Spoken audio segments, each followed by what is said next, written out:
За та бүхэндээ оройныхоо хоолнд хийх гээд оруулж ирсэн амтлагчуудаа танилцуулъя. Энэ болохоор салаад руккола гээд.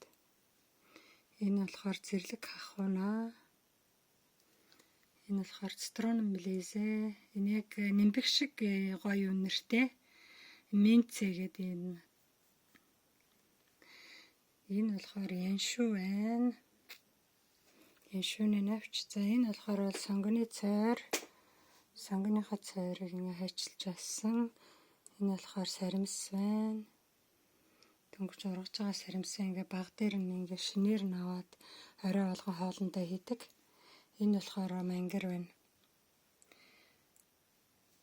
Мангар таан хүмүүл гэдэг штэ. Цэцгэлцэн байсан байхгүй. Энэ бүр тэг би энэ цэцгэлцтэй нь хайчилж аваад цэцгийн тусад нь авчлаа.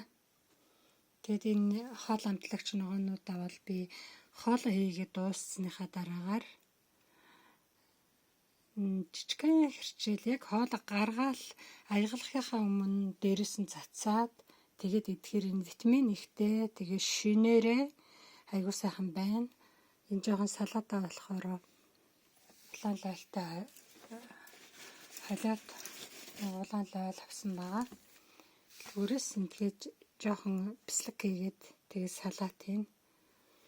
За та бүхэн бас ингээд амтлагч ногоонуудад тариад орой болгон ингээд шинэ витамин идээрээ та бүхэндээ амжилт хүсье.